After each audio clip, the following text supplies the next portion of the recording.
They called it invincible. They whispered it across muddy fields and cramped tank hulls like a campfire legend. A 70-ton beast that laughed at incoming shells and killed from beyond the horizon. Tonight, we strip the legend to the bolts. This is the King Tiger myth. Built to terrify, doomed to fail. Picture a gray Normandy dawn. Allied crews wipe condensation from periscopes and peer toward hedgerows that seem to move. Rumors have raced ahead of the battle line. A new German super tank. Taller, longer, meaner, wearing armor like a medieval fortress and pointing an 88 that turns steel into confetti. Intelligence files call it Tiger II. Crews have a shorter name, Nightmare. But let's slow down, because this story isn't simply about a tank. It's about fear as a weapon, numbers as destiny, and engineering that dazzled on paper, then begged for a tow cable in the real world. Stay with me, because the twist that explains how a tank built to terrify became a symbol of failure doesn't land until the end. First, the myth as it spread. Frontline reports flow in from the British near Cannes. Shells skid off sloped plates. A dark silhouette fires from ranges where answering back feels like throwing pebbles at thunder. Across the Atlantic, analysts trace the same shape on transparent overlays.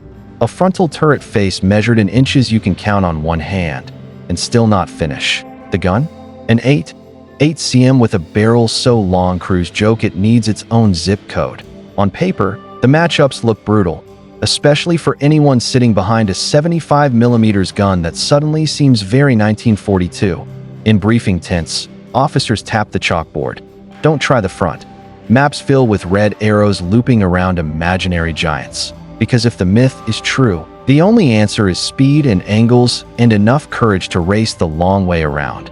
Tankers memorize distances the way sprinters memorize split times. 2 kilometers, 1.5. 1. Keep moving. Close the gap. That's the theory. The stomach doesn't always listen. If you've ever stood on a museum floor under the shadow of a Tiger II, you know why the legend had legs. It's tall enough to feel like architecture and heavy enough to sound expensive when your knuckles wrap the armor. The glacis leans like a bouncer's shoulder. The turret face stares back, unblinking, even at rest. It performs intimidation, and the numbers fed that performance. Weight nudging 70 tons, slab after slab of protection up front. The long 8 that doesn't need luck, only line of sight. Fill those facts with battlefield echo, and you get a myth with momentum. In mess halls, people stop talking when someone begins, "Have you heard?" And then they listen. But myths thrive on what they leave out. We'll get there. First, roll the film forward. Allied intelligence compiles a mosaic. British contact reports, American technical notes, Soviet observations from the east, rail sightings of massive silhouettes under tarps, crates of new ammunition coded for a gun that drinks separate charges and projectiles. A picture emerges of a machine meant to bend the battlefield around it. Crewrooms feel the pressure. New enemy, new geometry. Veterans who've survived Panzer IVs and Panthers now repeat a quiet mantra: avoid the front. A few even sketch the formula for survival on cigarette packs: flank fast, shoot side. None of that makes sleep easier. Meanwhile, German crews meet their new mount. Imagine being a veteran pulled from the Eastern Front, told you'll spearhead with a weapon fit for a parade of triumphs. You climb the hull for the first time. You run your hand along the barrel. You look down the glacis and see the future. Yours, your units, maybe your country's, gleaming under fresh paint. You believe. How could you not? Then you learn the machine.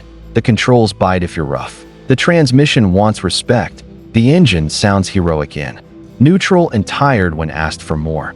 There's a knack to keeping everything smooth. You practice that knack. You will need it. Here's the catch. The King Tiger's legend spread faster than the King Tiger could move. Heavy machines carry their own gravity. Bridges that don't care about medium tanks suddenly care a lot. Country roads turn into problem sets. Soft verges, tight turns, grades that look innocent and feel like staircases. Logistics officers start talking about fuel the way bakers talk. About flour during a shortage. Measured, guarded, always a little worried. But again, stay with me.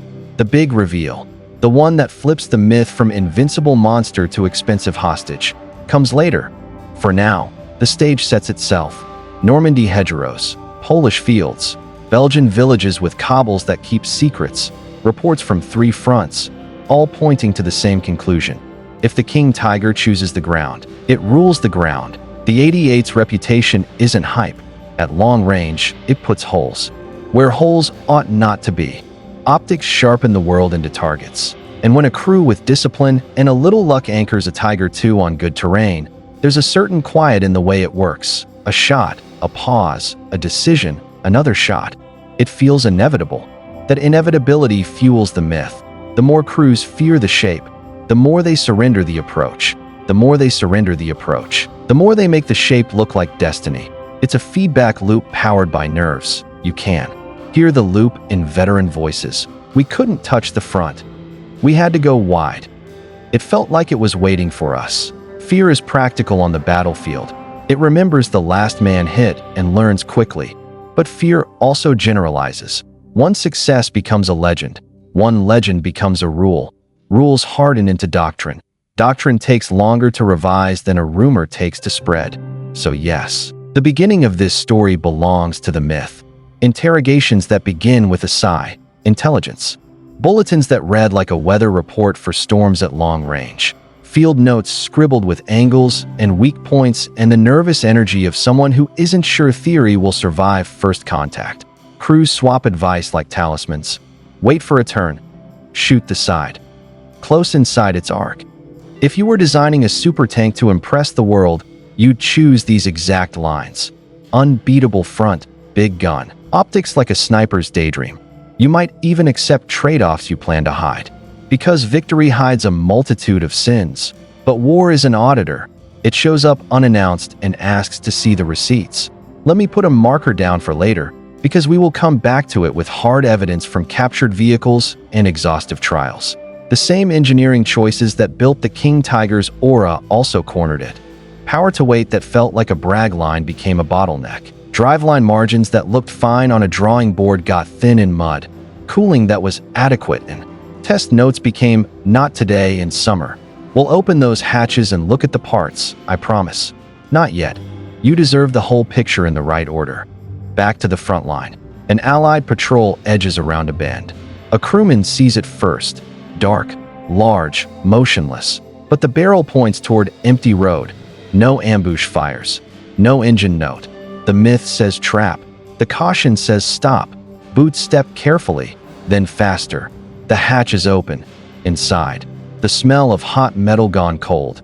Tools left in a hurry.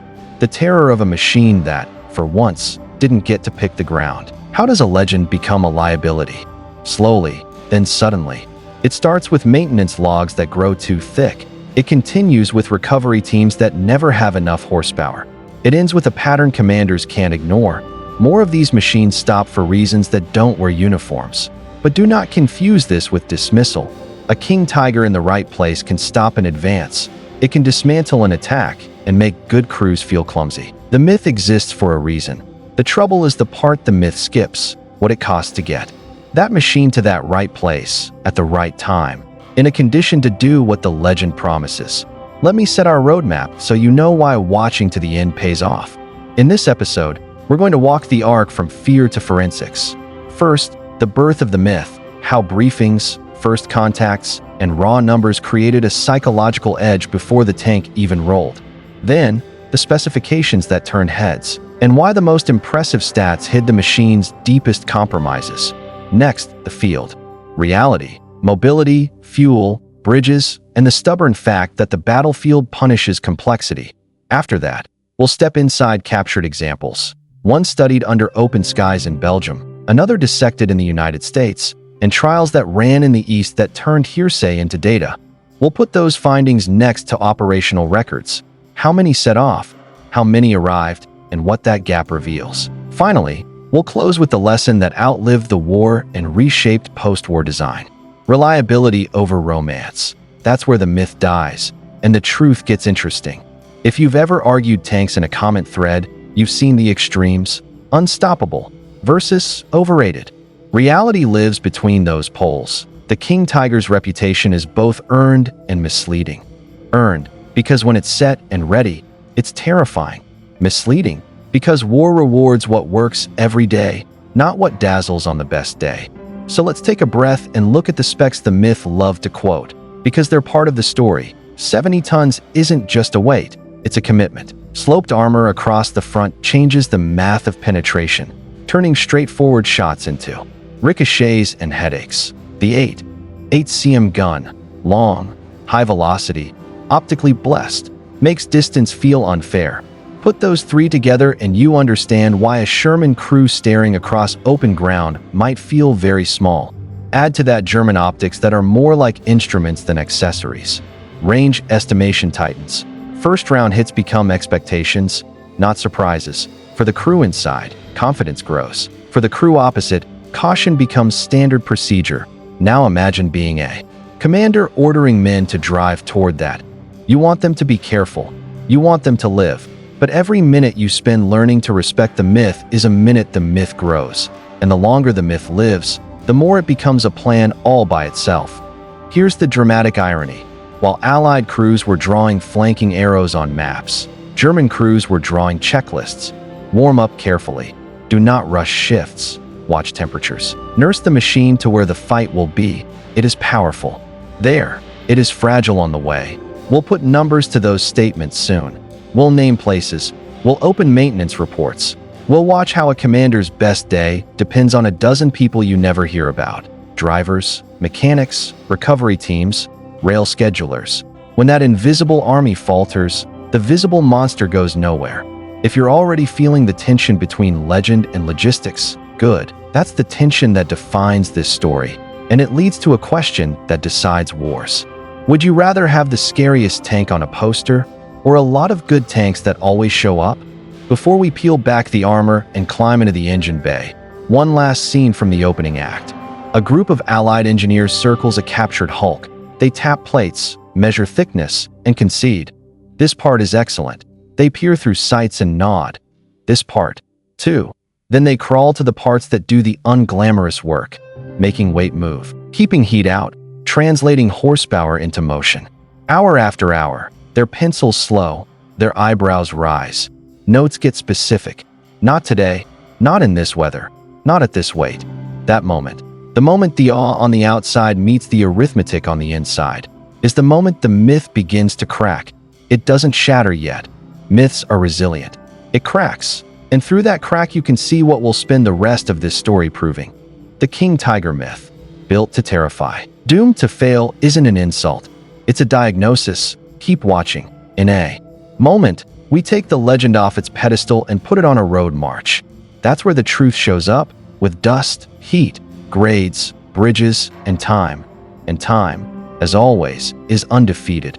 If you've got your own take on the King Tiger, sightings, museum visits, or just a favorite source, hold that thought.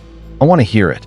By the end, you may see those memories differently. Now let's take the legend off its pedestal and put it where war actually happens.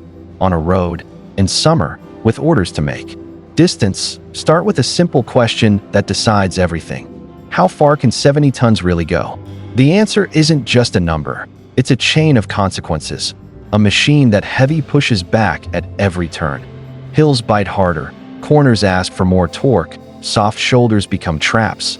Bridges stop being crossings and start being bets. And the moment you have to bet on a bridge, you've given away your route. Predictability is the silent enemy of heavy armor. Fuel turns into the next problem. A large engine that sounds glorious at idle becomes a furnace when you ask it to work. On paper, the numbers look survivable. In practice, every detour, every halt and go, every quick dash to cover multiplies the burn.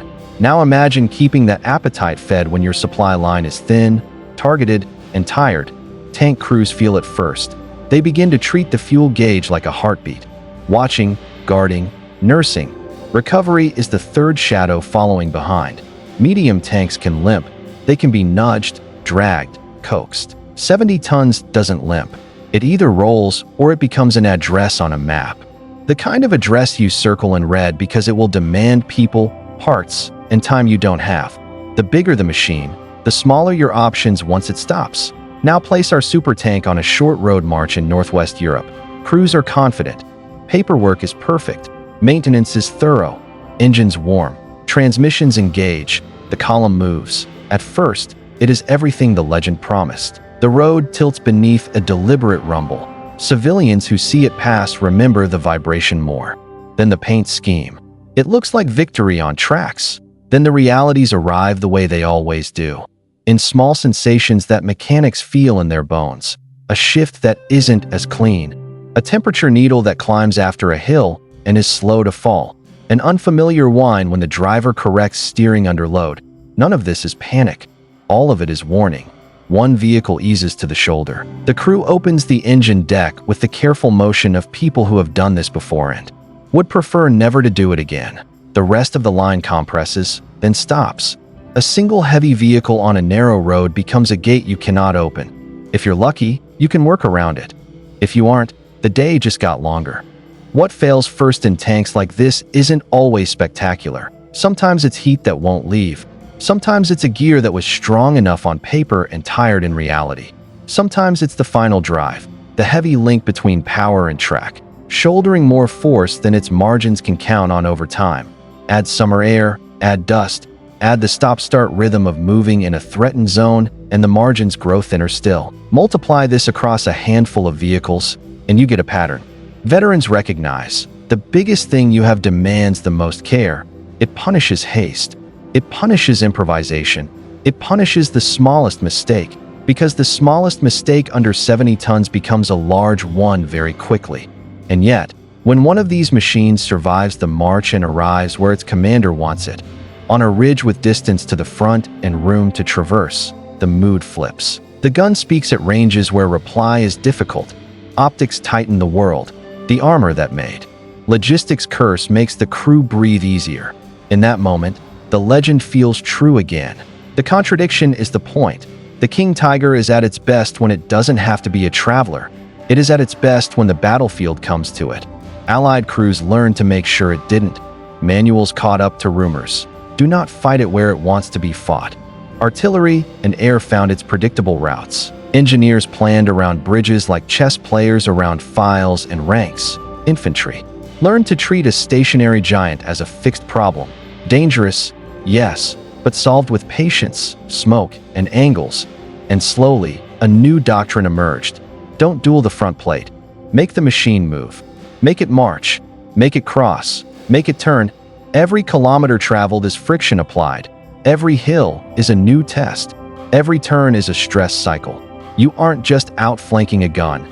You're inviting physics to join your side. Let's zoom in on a revealing episode from the early days of this tank's war. A handful of the first production examples, new, imposing, factory fresh, are tasked with a relatively short movement to the line. It's a showcase moment, the kind of debut that turns into a morale story if it goes well. Crews check oil, tension, coolant, ammo. Mechanics sign off. Commanders give the nod. They roll. One doesn't get far before the driveline complains and then refuses. Another struggles with heat that climbs and, on this day, doesn't come down. A third suffers the kind of mechanical failure that sounds like someone dropped a toolbox inside a gearbox. A fourth suffers a suspension injury that would be an inconvenience on a medium tank and is a showstopper here. What makes this sequence devastating isn't just the failures. It's that they happen before the first enemy round is fired. This isn't an isolated story. It's a clue to a larger truth. A weapon designed to dominate the fight can lose to the march that delivers it to the fight. The crews aren't incompetent. The mechanics aren't lazy. The design itself carries a debt that the field must pay. Every day, every move. German veterans recognized the bargain. They developed a kind of reverent caution toward their machines. Good drivers became gold. A driver who could nurse a heavy tank through a difficult march without cooking it or breaking it was as valuable as a gunner with a steady hand. Units reshaped schedules around the machine's mood.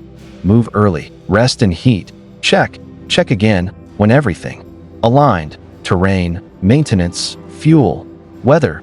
The results could be brutal for anyone on the wrong end of the 88.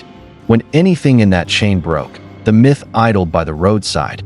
For Allied planners, the counterplay wrote itself. If the giant is terrifying in place, deny it the place. If the giant hates bridges, take bridges away. If the giant telegraphs its road choices, watch those roads. If the giant must pause to cool, be there when it moves again. It's not glamorous to fight a machine by attacking its commute, but it is effective. Let's talk about the overlapping road wheels for a second. The distinctive, layered geometry along each side of the hull. On smooth ground, they spread weight beautifully. In messy weather, mud packs tight between them, and cold snaps turn mud into concrete. Maintenance becomes a puzzle. To reach a tired inner wheel, you remove outer wheels first.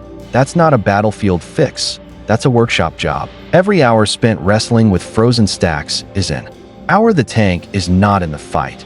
Multiply those hours across a battalion, and you begin to see how a brilliant idea for ride quality can become a recurring invoice in winter. Now consider the human side of all this, because machines don't go to war alone. A crew that believes its tank is a Titan fights with shoulders squared. A crew that has watched the same Titan become a stranded landmark fights with an edge of doubt. That swing in confidence matters. At the trigger, at the throttle, at the moment a commander has to decide whether to take the long way around to save the drive line or sprint to make a deadline and risk a breakdown. It adds up. The Allies felt their own swing. At first, reports of near invulnerability produced a quiet dread. Then patrols stumbled upon abandoned hulks, hatches open, paint scorched, tracks slack, machines defeated by heat, strain, or empty fuel tanks. That sight doesn't erase fear, but it complicates it. You start to see the giant as something you can beat without trading front plates. You start to think like an engineer, not just a gunner. That shift spreads. Briefings start to use verbs like force, channel, delay, deprive, not just engage. Air controllers get lists of bridges that matter more than usual. Artillery plans draw boxes around choke points where a heavy tank must slow, turn, or wait. Infantry platoons are told where to look and what to listen for. The particular note of a big engine under strain, the pause that means. Someone is cooling a problem, not just resting. Every army refines itself against the enemy in front of it. Against the King Tiger, the Allies refined patience and pressure. They weren't searching for a single glorious duel. They were looking for the series of small edges that make a giant feel old. Terrain, weather, logistics, maintenance cycles, the refuel window, the recovery gap, death by 1,000 practicalities. Here's the irony that keeps historians honest. None of this makes the tank less terrifying when it's ready and well-sighted. The gun still reaches. The armor still deflects. The optics still reveal. The point isn't to laugh at the legend. The point is to understand the conditions that make the legend brief. In a few minutes, we'll walk into the workshops where captured examples were measured, tested, and, politely but firmly, judged. We'll look through sights and across weld seams. We'll place a hand on the transmission case and talk about margins. We'll read the fuel math alongside actual road results. That's where the myth meets the spreadsheet. But before we open the hatches, hold this picture in your mind. A column of heavy tanks setting out with confidence, a handful peeling away as problems cascade, and the survivors arriving late, hot, and tired to a fight that rewards whoever is most ready in the first 10 minutes. If your war depends on giants that need an hour to catch their breath, your war just got harder. I want to hear your take on that trade-off. If you were the one issuing orders, would you invest in a few fearsome machines that dominate specific ground, or many reliable ones that can be anywhere on time? Drop your answer and the why behind it. I'm reading. And now, let's climb the ladder, swing into the turret, and go from road truths to engineering truths. Climb in, smell the cold oil, the paint, the cordite ghosts. We're in the turret of a captured giant. Hatches open to a bright day, tools scattered where examiners left them, pencils dull from note-taking. Before we talk about glory, we talk about guts, metal, margins, and the arithmetic of motion. Start with the part the myth rarely mentions. The path from engine to earth. Power comes from the Maybach behind you, and on paper it's respectable. In this hull, it's a weightlifter asked to sprint a marathon. The crankshaft turns, torque flows forward through shafts, clutches, gears, and finally into the final drives that bite the sprockets and pull the tracks. Every link in that chain has to carry 70 tons across ground that won't help. There's no grace period, no warm welcome from physics. It works or it wears. It wears or it fails. An examiner taps the transmission casing with a knuckle and listens, not for sound, but for story. Inside, Gear teeth carry load that looked manageable in a design office and got thin in field conditions. Margins that tolerate smooth, steady travel evaporate under stop-start marches, sudden corrections, and the kind of emergency maneuvers combat loves to demand. Synchronizers that shift silkily in a test yard start to scrape when a driver has to choose between babying the box and avoiding. An anti-tank gun. Multiply small scrapes across miles, add heat, subtract fresh oil, and a machine that should be a weapon becomes a workshop. Slide down. Look at the cooling. Radiators and fans are sized for a world where the engine loafs sometimes. This engine loafs rarely. It lives in the upper registers, pushing, climbing, catching up. Coolant circulates, but on hot days and hard marches the heat curve wins. When the needle climbs and refuses to come down, choices shrink, slow, and become predictable, or press and become a recovery problem. Neither choice is tactical brilliance. Both are penalties paid to the physics of weight. Now duck out and walk the flank. Those interleaved road wheels are a marvel at a parade pace. They spread mass, smooth bumps, share shock loads. In fair weather on firm ground, they make 70 tons feel like less. In mud and frost, they trap what the battlefield gives. Wet soil squeezed into tight gaps that freeze into wedges when a wheel bearing on the inside row complains. It's a matryoshka doll of labor to reach it. Outer wheels off, then middles, then the inner. A maintenance ladder you climb under fire or not at all. Let's talk about the part of the myth that is true without footnotes. The gun in the eyes, the long 8. 8 is a disciplinarian. Fired with competence, it flattens arguments. Paired with good optics, it makes space itself a friend. Crews can reach out to where return fire is guesswork and land first shot hits with unnerving regularity. On a well-chosen position, this barrel shapes the terms of a fight before the other side can make a counteroffer. But the weapon's brilliance emphasizes the machine's bargain. Separate loading ammunition keeps pressure high and performance excellent, at the cost of rate of fire and crew workload. That's fine when you have time and position. It's less fine when a flank threat appears and seconds matter. Inside, stowage is a compromise between ready availability and survivability. Early lessons on where to keep shells, turret for speed, hull for safety, were written in steel and corrected in blood. Step back from the single hull and look at the pattern across theaters.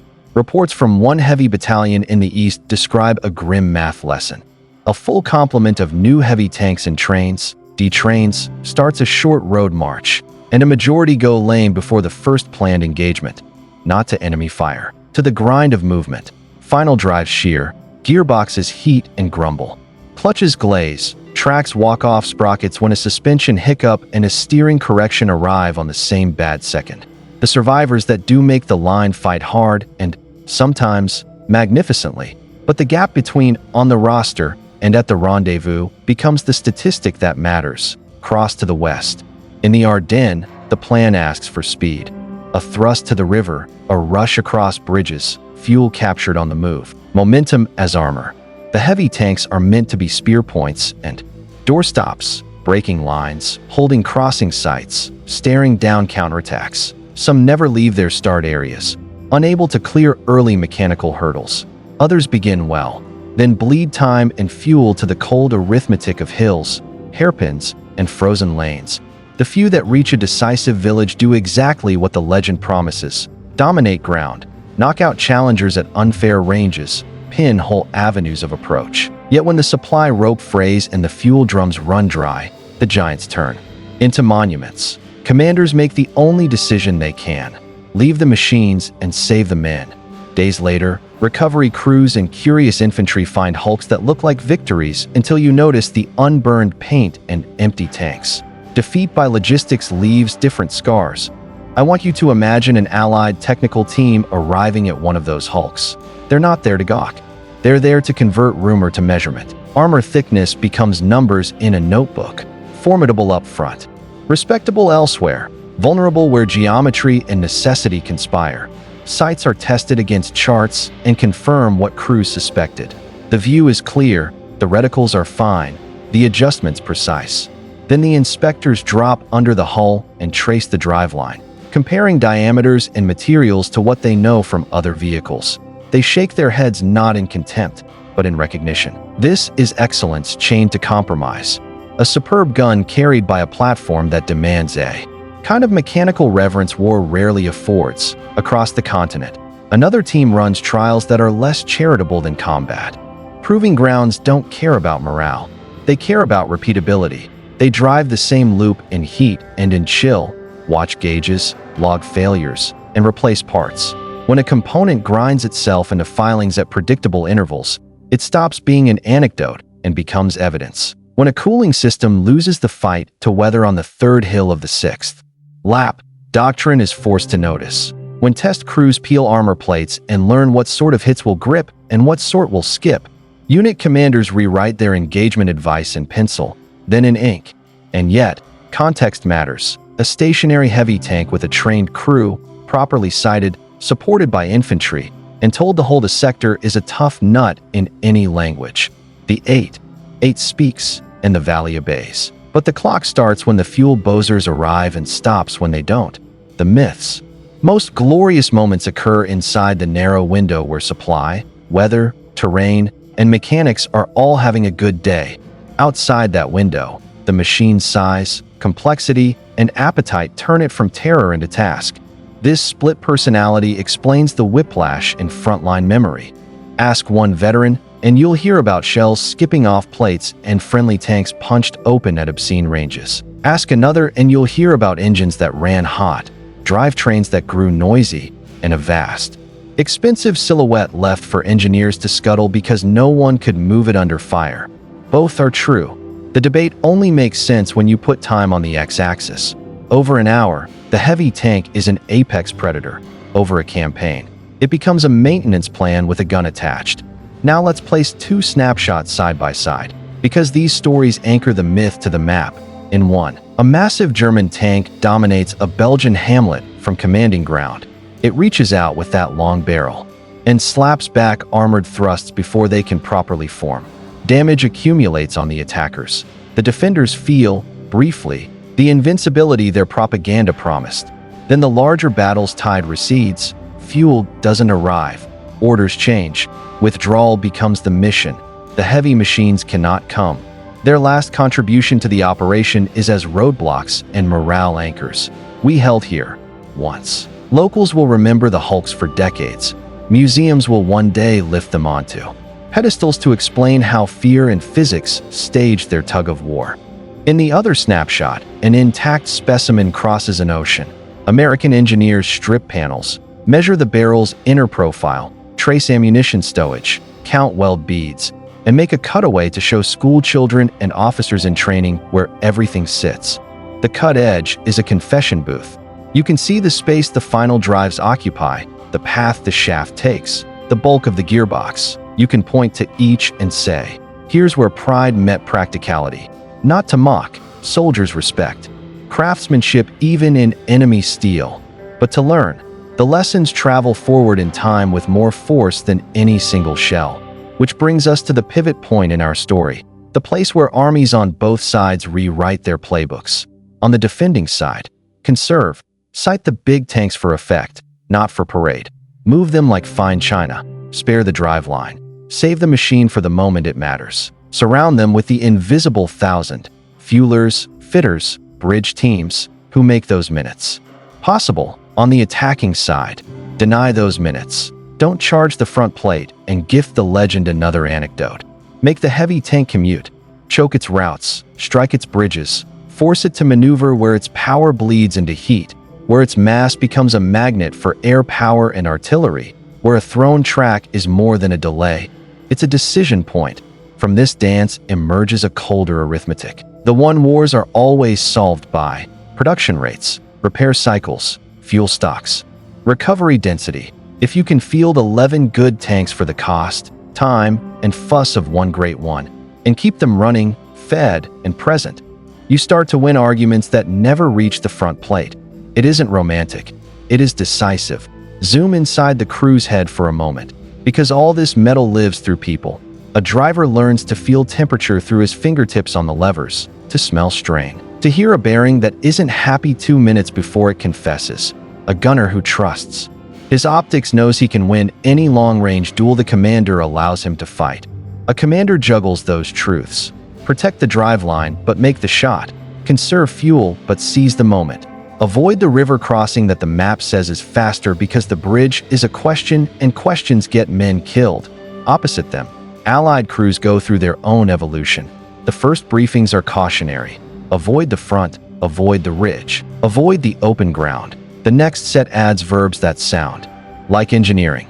Fix it with smoke, force a traverse, blind the sight lines, pinch the approach, break the timetable. The last briefings sound almost like logistics orders. Cut the fuel route, drop the bridge span, time the artillery for the cool-down pause, aim for the sides when it turns. In those details, fear becomes a plan.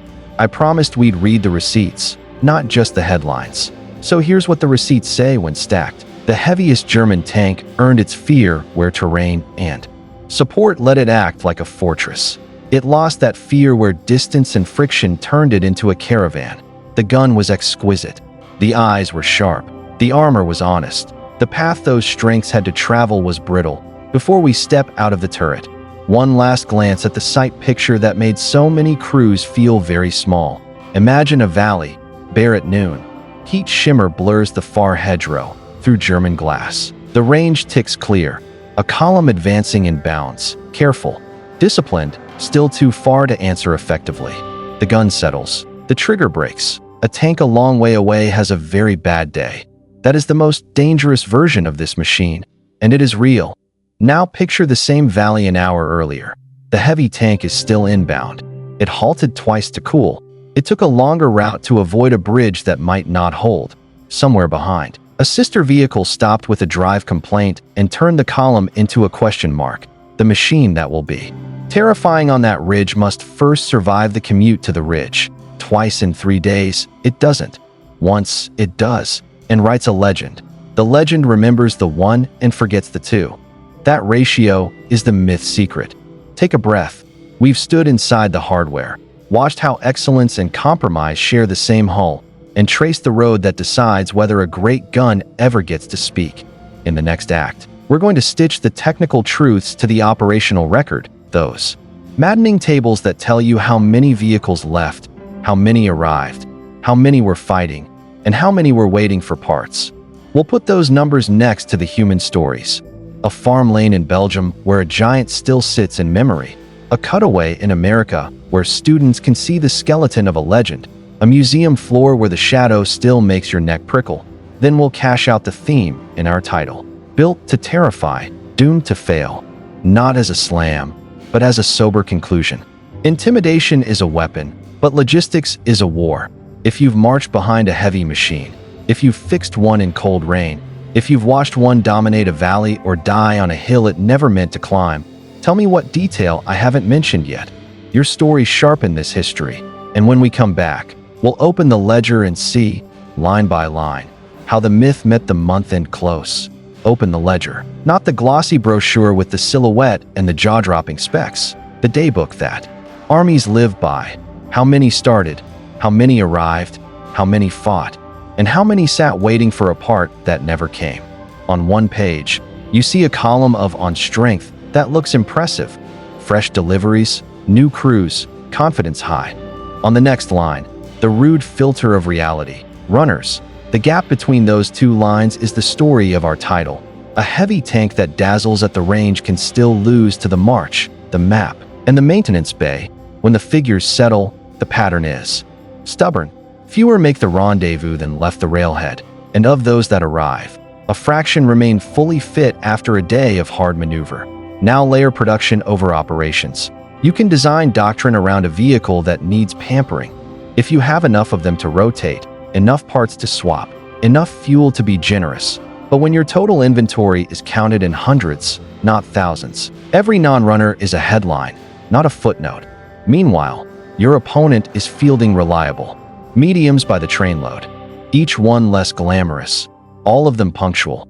The myth loves peak performance. The war is won by attendance. Look up from the ledger and watch how that math changes behavior at the front. German commanders learn to assign their heaviest assets like precious artillery pieces, sighted, curved into the terrain, held back from risky marches that might consume them before they matter. Move at night. Avoid the suspect bridge. Take the longer road with friendlier gradients. Nurse temperatures, time halts. It's good generalship and necessary compromise. But every constraint you add is a pocket the enemy can pick. Opposite them, Allied staff stop treating the King Tiger as a dueling partner and start treating it as a system. They ask simple, unromantic questions. Where must it pass? Where must it slow? How often must it refuel? Which span will it trust? Where does its convoy park when the needle climbs? Airplanes bend toward those answers. Engineers rehearse bridge denial. Guns pre-register lanes that a 70-tonner can't avoid. A machine built to terrify becomes a schedule to disrupt. Now, let's ground this in steel and names, because history breathes better with addresses. In the east, a newly equipped heavy battalion unloads from rail, points toward its sector, and sets off over a modest distance. The first day reads like a maintenance syllabus. A final drive chews itself into filings. Another vehicle's gearbox runs hot and grows noisy. A third throws a track when a bearing protest meets a bad rut at a bad angle. Crews do what crews always do. Improvise, swap, coax, but improvised miracles don't scale to 70 tons. By the time the unit reaches its line, a handful of giants carry the weight intended for dozens. They hit hard.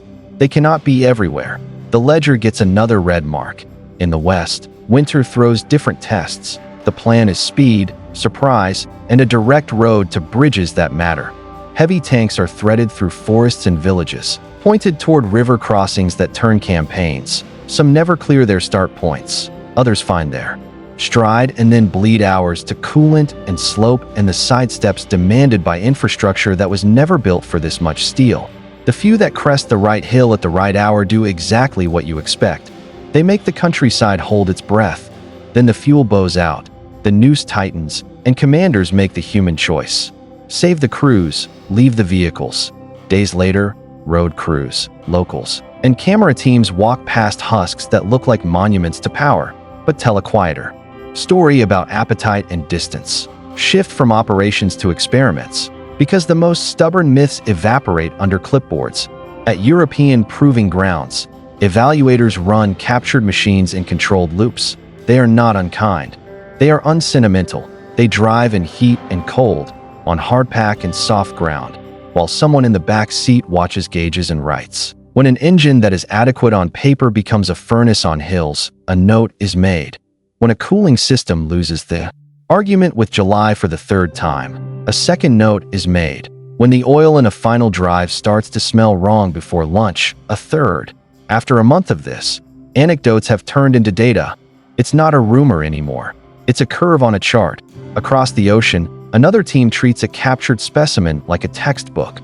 Panels off, dimensions recorded, metallurgy sampled, optics aligned against standard targets and scored, ammunition weighed and measured. The long barrel's virtues are confirmed. Without quibble, the sight picture earns respect from professionals who are not easily impressed. But every compliment comes with a comma and a caveat. This excellence lives inside a platform that requires discipline and resources to a degree that combat rarely offers twice. Now, about the numbers the myth loves to quote. Armor thicknesses, muzzle velocities, penetration at range, versus the numbers that decide campaigns. Hours to change a box, availability after a week of movement, liters to go a 100 kilometers, percentage of a unit that can be counted on at dawn. The first set makes headlines. The second set writes outcomes.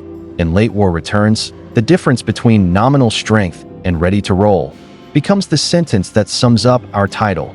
Built to terrify. Doomed to fail. Not because the armor lied or the gun disappointed, but because the bridge, the grade, the gauge, the drum, and the clock insisted on being part of every engagement. That friction bends morale. German crews who first mounted these giants with the quiet certainty of veterans begin to hold two truths in their heads at once. If we are sighted and supplied, we can dominate. If we are marched and hurried, we will bleed parts in time before we fire a shot. That duality changes how you sit in a commander's cupola. You plan for glory. You budget for limping. Allied crews travel the mirror path. The first sight of a dark, angular silhouette on a ridge triggers the old dread, because that front plate and that 88 are a fact no pep talk can wish away.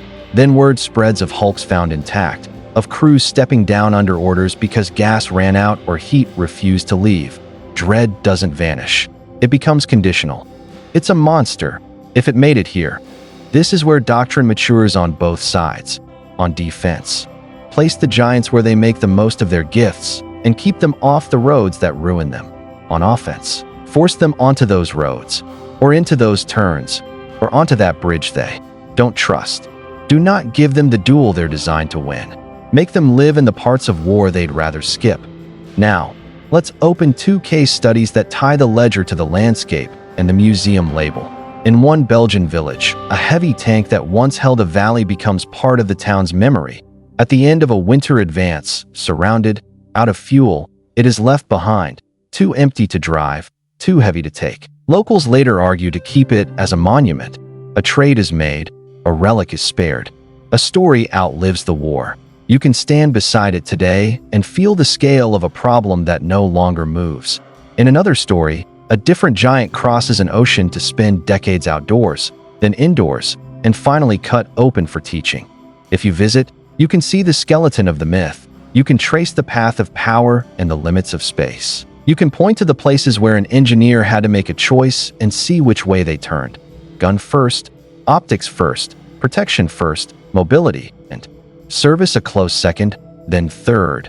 Then we'll handle it. The cutaway is not a condemnation. It's a confession of priorities under pressure before we move to production, bombing, and the cold calculus of industry.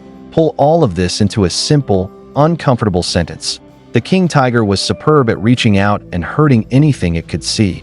It was unreliable at arriving on time to do it. Unreliable not because crews were careless or designers foolish, but because the goals were in tension. And the war had no patience for tension. If you believe that sentence, the rest of the history lines up. Production next. Because even a finicky machine can be decisive if you can build and sustain enough of them. Here the numbers stop being romantic and start being terminal. In a best-case summer, the heavy factory output looks encouraging on paper. Then the night sky over an industrial city blooms with bombers. And the next month's figure isn't a curve anymore. It's a gap.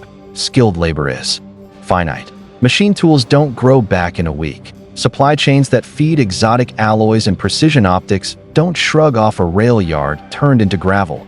A weapon this complex is allergic to disruption. Every month of delay at the factory becomes a year of narrative at the front.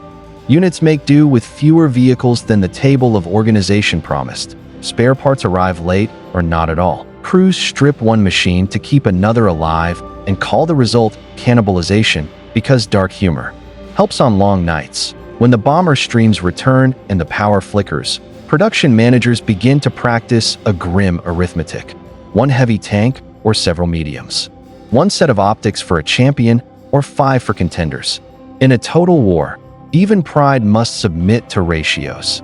This is why the Allies' industrial tempo matters so much to our story. If you can replace a lost medium tank in weeks and keep the next one fed and fixable, you can afford to trade, learn, and press. If your opponent needs a protected city, a quiet rail net, specialized flat cars, and a clear road just to deliver one apex predator, they cannot afford many bad days. War adds up bad days. Now fold the operational, experimental, and industrial pages. Together, you get a composite picture that explains the myth's birth and its fate. The frontal arc and the long barrel created a battlefield persona that deserved respect. The route there, the repair bill, and the production bottleneck created a strategic profile that could not be sustained. Built to terrify, doomed to fail.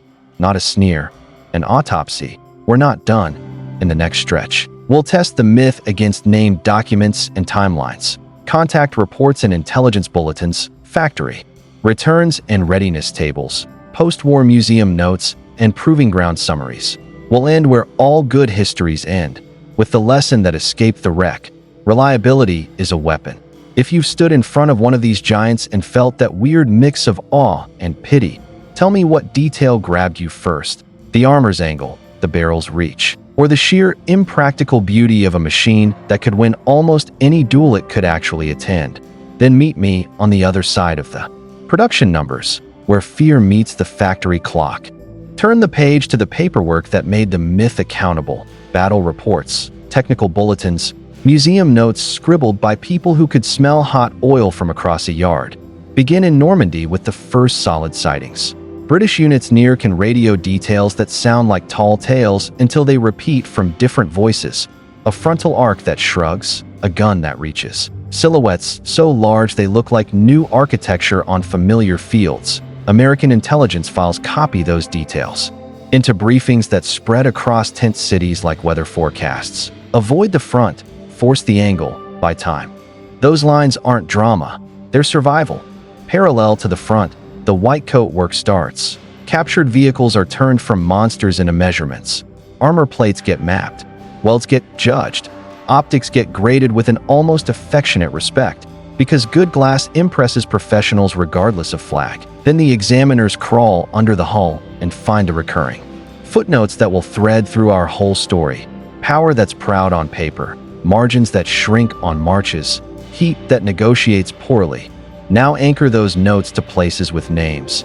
In a Belgian village that still remembers winter by the smell of stoves and the echo of tracks, a heavy tank once held the approaches from a farm lane. It played to its strengths, height, reach, a sight picture that made advancing crews feel exposed in their bones. When the operation tightened and fuel thinned too. Fumes, the machine could not leave with its crew. They stepped off into the dark to save themselves. The giant stayed, an accidental memorial before it was a museum piece. Locals later argued to keep it, and won.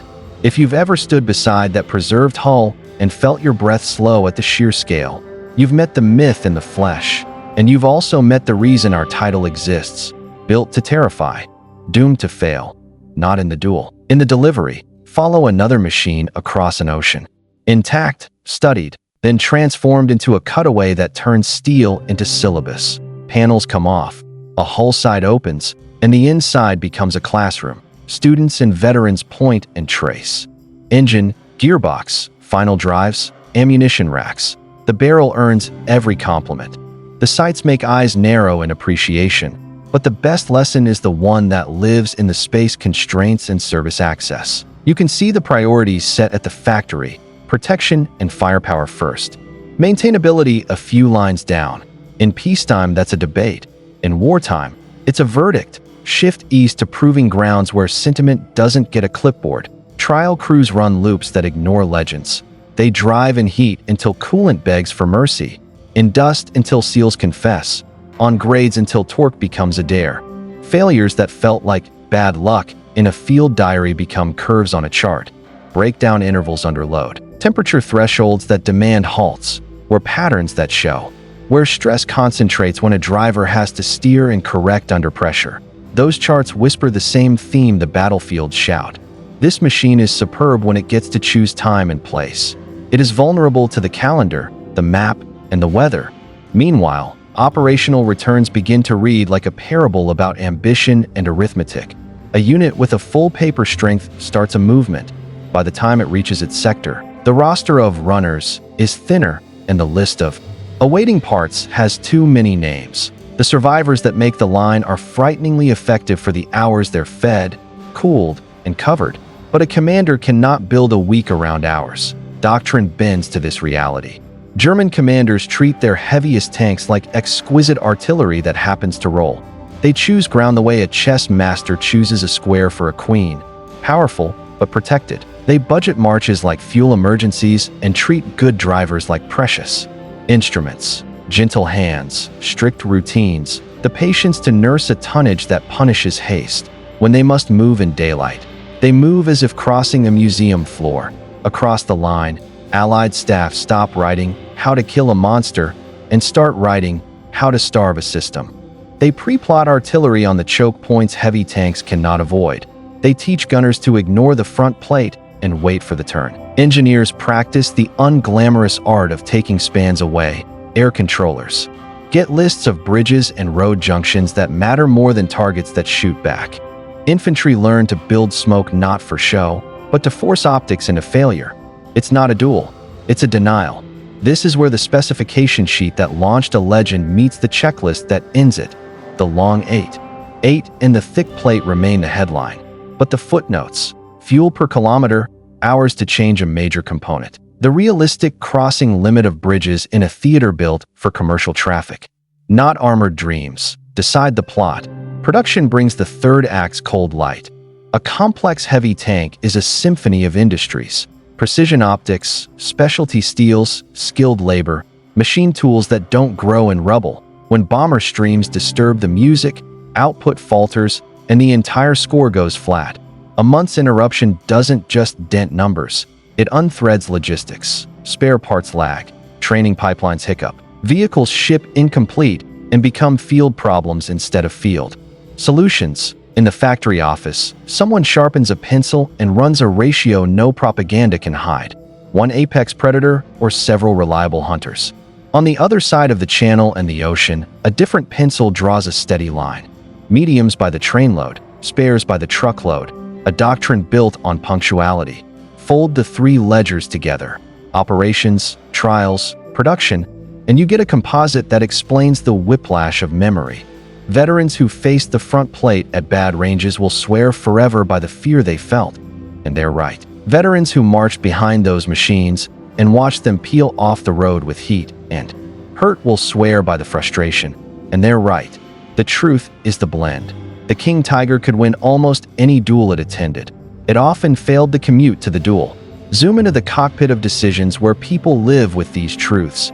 A German commander chooses a position with a map spread across his knees and a thermometer in his head.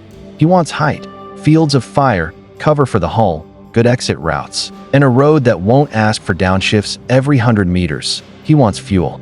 That arrives on time and a second machine in reserve because he knows the first may ask for mercy at the wrong moment. He teaches his driver to read the machine like a living thing. He saves his fires for ranges that feel unfair. If the day breaks his way, his sector is a lesson in denial for the enemy. Opposite him, an Allied commander reads the same ground from the other side. He circles the possible emplacements. He names the bridges a heavy tank can trust. He calls for smoke before he calls for courage. He asks his long-barrel gunners and anti-tank crews for discipline. Hold your shot until you see the angle that matters. He tells his artillery to beat time, not just targets. Suppress during the cooldown pause. Punish the restart. He talks to engineers like combat multipliers, not support. Acts. Between them, the myth breathes, impresses, and then, too often for the side that fielded it, runs into the same two limits, distance and time. Now, one more thread before we pull the lesson tight. The quiet improvements that tried to rescue the concept. Field modifications shift ammunition away from riskier racks. Seals and gaskets get better. Training refines. Some components strengthen. Availability inches up in some units. But by the moment those refinements mature, the larger context has collapsed. Fuel is scarce, industry is wounded, and the enemy has learned to fight the machine, not the shadow. Step back and ask the only question that matters in a total war. Which army's tanks can be counted on to be present across weeks, in numbers, with parts, under weather, on time? That question doesn't dismiss brilliance. It demands endurance. And endurance, in the end, is the language logistics speaks. Take a breath with me and look at the silhouette one last time. The prow of armor, the long barrel, the layered wheels, the height that makes you tilt your head. You're looking at a masterpiece that solved the wrong problem at the wrong scale for the wrong moment. The battlefield wanted good enough now, again tomorrow, and still good enough next week. The King Tiger offered unparalleled dominance here and now, and asked the rest of the army to subsidize here and now with miracles. We're nearly home. In the final act, we're going to connect the receipts to the takeaway that outlived the war. How this legend's limits shaped the design of the tanks that came after, why reliability is a weapon became a design requirement, and how to argue about the King Tiger without arguing past the truth. Then I'll leave you with a challenge and a question worth debating in the comments. Meet me there, at the lesson that turns awe into wisdom. History keeps its best lessons quiet until you listen for them. Here's the one this legend taught, and why it still matters. Intimidation wins minutes. Reliability wins months. Minutes look great on film. Months win wars. Trace the line from this heavy silhouette to the tanks that came after. Designers and generals studied the battlefield autopsy and wrote 3 rules on the first page of every new spec sheet. Rule 1. Show up. that meant engines with margin, drivelines that forgive mistakes, cooling systems that don't bargain with the weather, and suspensions a crew can service in the dirt without a toolkit that belongs in a laboratory. It meant building for mean time between failures, not just peak penetration at 2 kilometers. Rule 2. Be maintainable. Put the components crews touch most where hands can reach them. Make a thrown track a problem for an hour, not a day. Standardize parts. Teach procedures that a tired corporal can follow at night by flashlight and still get right. Rule 3. Fit the war you have. Weight isn't free. Bridges, rail cars, roads, and fuel drums all get a vote. If a tank needs a bespoke infrastructure to travel, it isn't a weapon, it's a promise that other people have to keep. Those rules didn't erase firepower or protection, they framed them. Big guns stayed. Good optics became universal. Armor evolved from slabs to science. But all of it was forced to pass a tougher test. Can the machine be there again tomorrow and still be there next week? Look at the post-war families that learned the lesson. Western designs invested in engines with room to breathe and drivelines that could take a bad day without making it worse. Optics and fire control became force multipliers without overburdening the rest of the machine. Across the world, others translated the same truth differently, favoring numbers, ease of manufacture, and field repairability. Another way of saying the same thing. Presence over prestige. That is the legacy of our title, the King Tiger myth. Built to terrify, doomed to fail isn't a swipe. It's a summary. Built to terrify, because the frontal arc and the long 88 truly were a nightmare from the wrong angle at the wrong range. Doomed to fail. Not in the sense of weakness at the moment of contact, but in the sense that a weapon that needs everything to go right every day, inside a collapsing economy and under hostile skies, cannot pay back its investment fast enough. The duel it wins on Tuesday doesn't balance the ledger if the rest of the week is recovery. This is why veterans can disagree and both be honest. One remembers the shot that reached too far and hit too hard. Another remembers the march that ate a day, the bridge that vetoed a plan, the recovery vehicle that never came. Put those memories together and you have the truth. Superb were set, fragile in transit. A fortress in place, a hostage to distance. So what do we do with that truth today, besides nod at a museum piece and move on? We argue better. We stop treating the question, which tank was best, as if it's answered by a single stat. We ask, best at what, when, and for how long? We respect the fear the silhouette inspired and still hold it to the standard every weapon must meet. Regular presence, not occasional brilliance. And we remember the human factor. Crews on every side didn't get to pick their machines. They made the most of them. German drivers who could nurse a heavy tank through a bad road were artists. Allied commanders who learned to fight the commute instead of the front plate were students of a hard school. The myth was born from courage and skill. The lesson was born from repetition and cost. Now, bring it all down to one sentence you can carry out of this video. The scariest tank on a poster isn't the most dangerous thing on a battlefield. The tank you can count on tomorrow is. If this changed the way you look at the King Tiger, tell me how. If you disagree, tell me where the ledger's wrong. Would you trade 5 reliable mediums for 1 apex predator? Or build your doctrine around getting the apex there and keeping it fed? Drop your answer and your reasoning in the comments. Bring sources, bring respect. Let's make the discussion as sharp as the optics we've been talking about. If you found value here, if the myth, the mechanics, and the receipts made you see the war with clearer eyes, tap like so this reaches more people who love history done with evidence, not echo. Subscribe for more deep dives where legends meet ledgers, and ring the bell so you don't miss our next episode. And here's your prompt for the top comment. Name one design choice on any famous tank that looked brilliant on paper and turned into a field headache. Or the opposite, a boring choice that quietly won battles. I'll pin the most insightful answer and we'll build a future episode around it. This has been the King Tiger myth.